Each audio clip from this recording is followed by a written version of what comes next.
வெச்சி நிறை கவர்தல் அதனை மீட்டல் கரந்தையாம். வட்காறு மேல் செல்வது வஞ்சி உட்காது எதிர் ஊன்றல் காஞ்சியாம். எயிலை வளைப்பது ஒளிங்கை அதனை காப்பது நொச்சியாம். அதிர பொறுவது தும்பையாம். போர்க்களத்து மிக்கார் செருவென்றது வாகையாம்.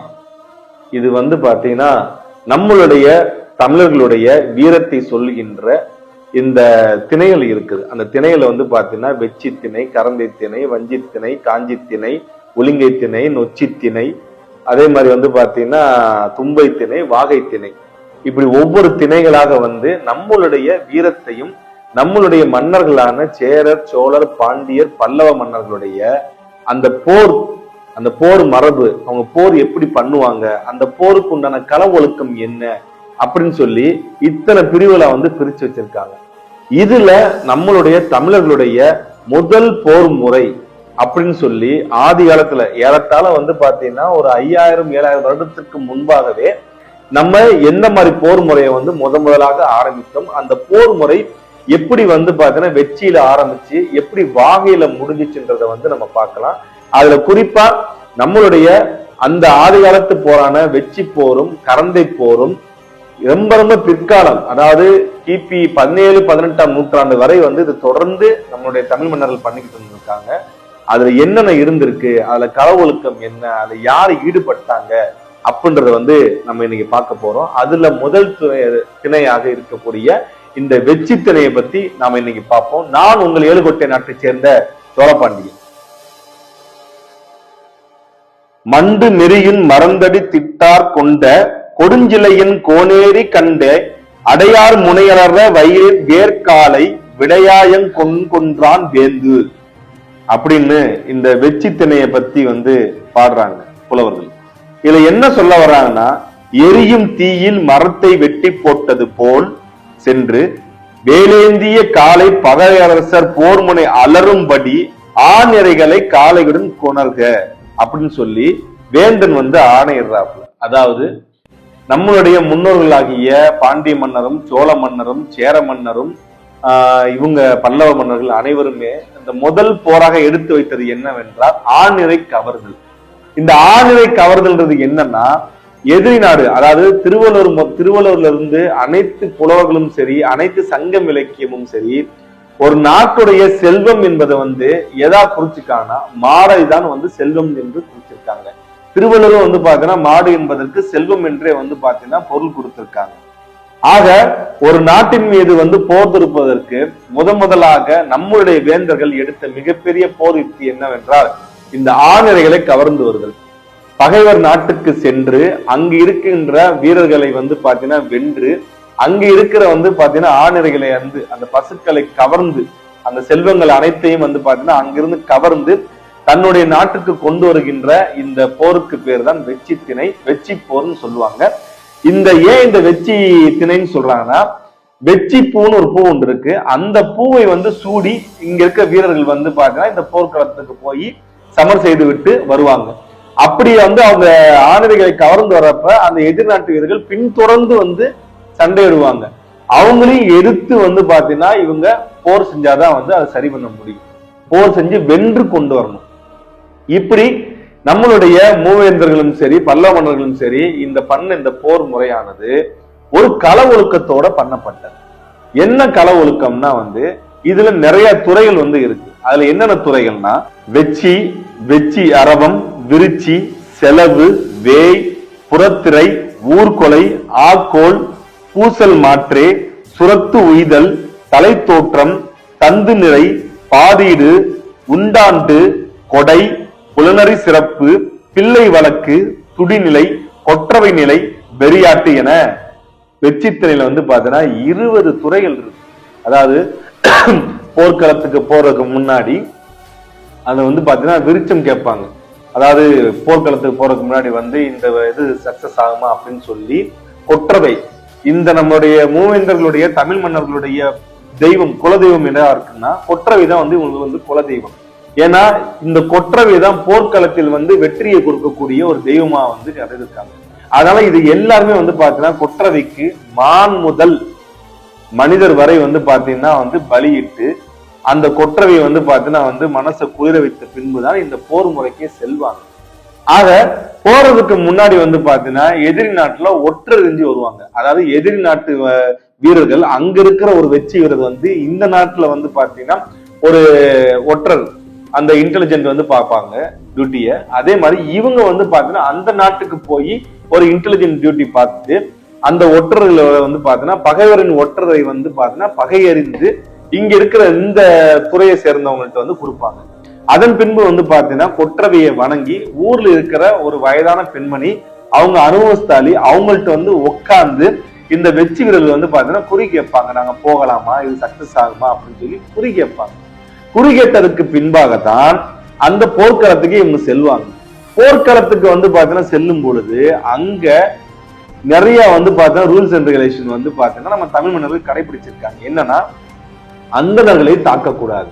அதாவது அந்தணர் என்பவர் அறவோர், அதாவது அறத்தை மட்டுமே முழுக்க முழுக்க அறத்தை மட்டுமே பின்பற்றக்கூடியவர்கள், குடும்பம் இல்லாமல் அனைத்துமே துறந்து துறவரத்தில் ஈடுபடக்கூடிய அந்த அந்தணர்களை எக்காரணத்தை கொண்டும் தாக்குதல் கூடாது. இது களவொழுக்கத்துல முதல்ல வர்றது. ரெண்டாவது பாத்தீங்கன்னா பெண்களை பாத்தீங்கன்னா தாக்கக்கூடாது. மூன்றாவது குழந்தைகளை தாக்கக்கூடாது. நான்காவது முதியோரை தாக்கக்கூடாது. ஆனா இந்த போர் ஒழுக்கம் எதுவுமே இன்னைக்கு காலகட்டத்துல யாரும் அதை ஃபாலோ பண்றதே கிடையாது. இது வார் கிரைம். இப்போ வரைக்கும் பாத்தீங்கன்னா ஐநாவுல இது வார் கிரைமா தான் இருக்கு. அதாவது மனிதன் சிவிலைஸ்ட், அதாவது நாகரிகம் அடைஞ்சு ஐநாவுல பாத்தீங்கன்னா ரூல்ஸ் போட்டு இதை கொண்டு வராங்க. ஆனா இப்பயும் ஃபாலோ பண்றது கிடையாது.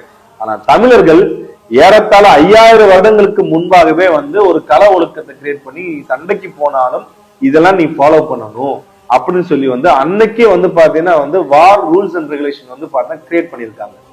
அப்படி அந்தணர்கள், பெண்கள், குழந்தைகள், முதியவர்கள் இவர்களை தாக்கக்கூடாது அப்படின்னு சொல்லி பாத்தீங்கன்னா இந்த வெற்றி வீரர்கள் போறதுக்கு முன்னாடியே அவங்களுக்கு அறிவுறுத்தப்படுகிறது. அதன் பின்பு என்ன பண்றாங்கன்னா அங்க போய் அந்த வீரர்களுடன் பாத்தீங்கன்னா மிகவும் மூர்க்கமா மோதுவாங்க. எதிரி நாட்டு படைகளுடன் ரொம்ப மூர்க்கமா மோதி போர்க்களத்தில் அவர்களை வென்று அந்த ஊர்ல இருக்கிற ஆணிரைகள், அதாவது பசுக்கள் அனைத்தையுமே பாத்தீங்கன்னா, ஏன்னா அதுதான் செல்வமாக பார்க்கப்படும். ஒரு 10 பசுமாடுக்குன்னா ஒரு காளமாடு தான் இருக்கும். 10 பசுமாடுக்கு 10 காளமாடு இருக்காது. ஏன்னா காளைகள் பாத்தீங்கன்னா ஒரே பட்டியல் நீங்க அடைச்சீங்கன்னா அது தன்னைத்தானே மோதிக்கொண்டு குத்தி கொண்டு இறந்து விடும். நீங்க ஆடும் அதே மாதிரிதான். நீங்க ஆட்டு பட்டியல பாத்தீங்கன்னா ஒரு பட்டிக்கு பாத்தீங்கன்னா அதிகபட்சம் 2-3 கிடா தான் வச்சிருப்பாங்க. அதுக்கு மேல வச்சிருந்தாங்கன்னா அந்த அதுகளுக்குள்ளேயே சண்டை போட்டு இறந்து விடும். ஆக பசுக்கள் அதிகமான எண்ணிக்கையில இருக்கும்.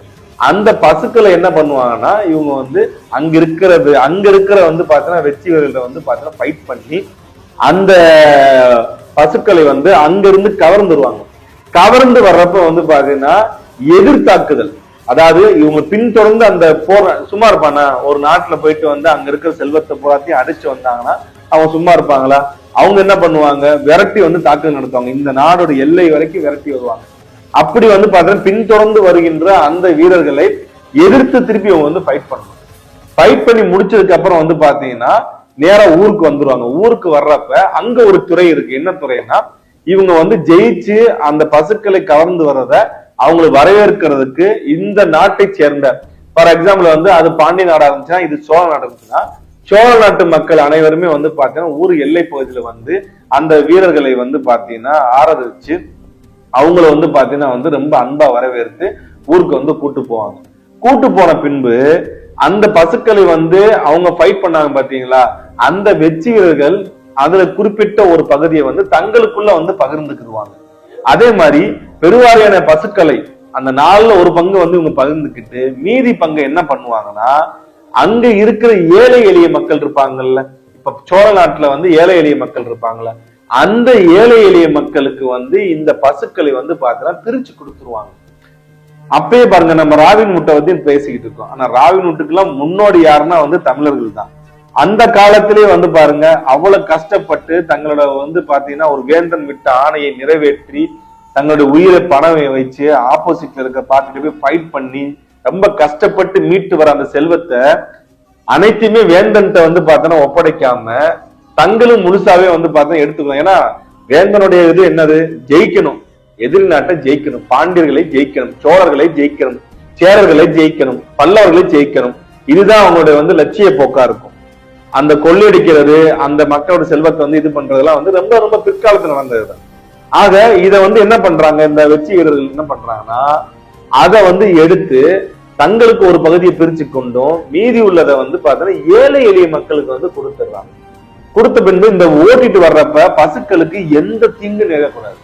நல்லா கவனிச்சு பாருங்களேன், இந்த பசுக்களுக்கு காயம் ஏற்படக்கூடாது. அதனாலதான் என்னமோன்னு தெரியல, நம்மளுடைய மரபுல வந்து பாத்தீங்கன்னா இந்த கால்நடைகள் மேல, இந்த மாடுகள் மேல வந்து பாத்தீங்கன்னா ரொம்ப ரொம்ப வந்து பாசமா இருப்பாங்க தமிழர்கள்.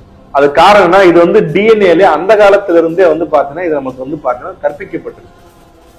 ஆக இது வந்ததுக்கு அப்புறம் இது மிகப்பெரிய வந்து பாத்தீங்கன்னா யுத்தமா வந்து பாத்தீங்கன்னா நடக்கும். இதுக்கு வந்து வெச்சி திணைன்னு சொல்லி பேர் வச்சு வெச்சி பூடு சூடி இங்க இருக்கிற வந்து பாத்தீங்கன்னா வந்து கல்லர்கள் வந்து இந்த போர்ல வந்து ஈடுபடுவாங்க அப்படின்னு வந்து இது வந்து நமக்கு ரெக்கார்டு நிறைய இருக்கு.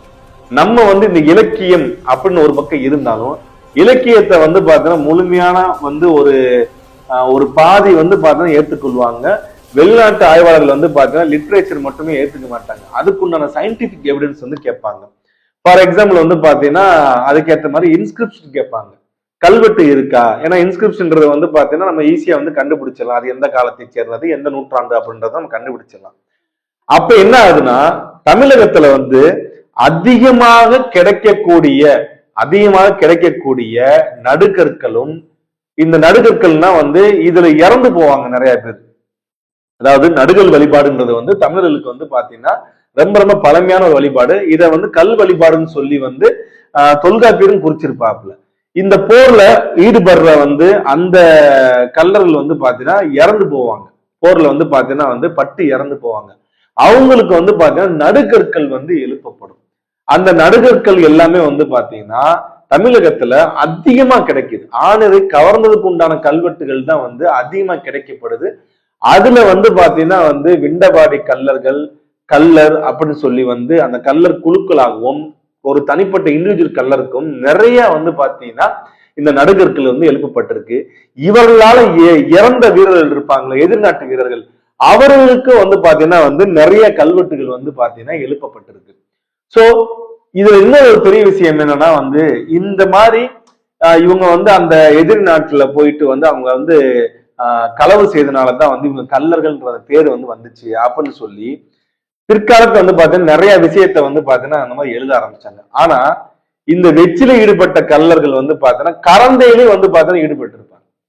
யாரு போய் வந்து ஆணுகளை கவர்ந்து வராங்களோ அவங்களாலதான் அதை மீட்க முடியும்.